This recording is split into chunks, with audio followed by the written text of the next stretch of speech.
Salut tout le monde, bienvenue dans l'épisode 3 du Manchot.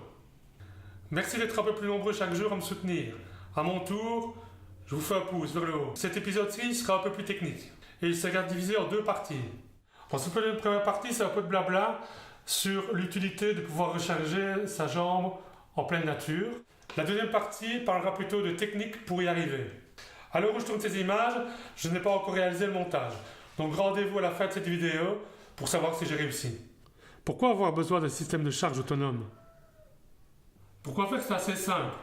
Ça part d'un besoin. J'ai une passion, c'est quand même la marche en forêt, en nature, comme plein de personnes. Je me balade avec mon chien pendant 2-3 jours en autonomie.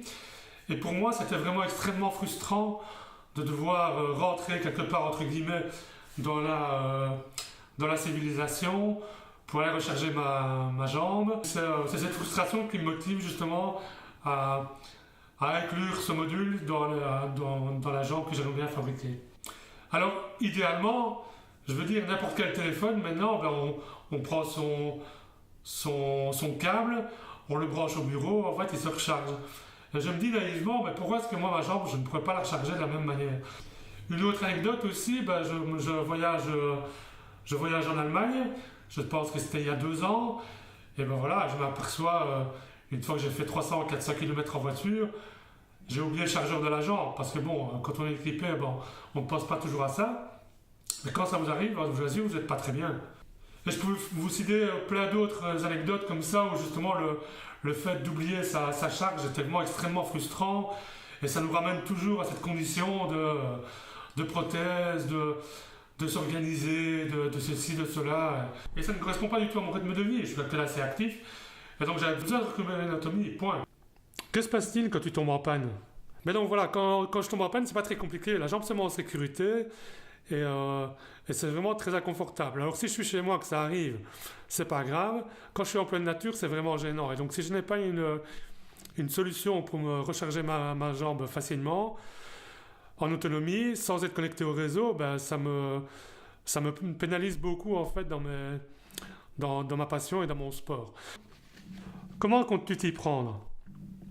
Donc d'abord, je dois faire une liste du matériel nécessaire. Là, on va rentrer justement on va préparer la deuxième partie et j'espère pouvoir récupérer le matériel pour cette semaine, mais ça ne va pas être évident parce qu'on est quand même la semaine du 15 août et je pense que c'est férié, donc on verra bien si je vais réussir à réunir tout le matériel nécessaire. Réussir à réunir tout le matériel nécessaire. Réussir à réunir tout le matériel nécessaire. Voilà, je ne savais pas comment terminer cette vidéo. Je comptais faire la coupe au début, je voulais faire vraiment 2 parties. Mais voilà, j'attends une pièce importante pour pouvoir faire le montage. Et puis là, je trouve que la vidéo tourne en longueur, donc je pense que je vais rester là pour cet épisode. Et je ferai alors plutôt un épisode séparé et technique pour la réalisation justement de ce chargeur.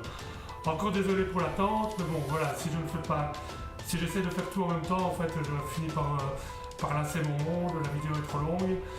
Et donc je vous ai concocté un petit bonus pour le plaisir qui ne sert à rien. Donc rendez-vous au prochain épisode et à bientôt.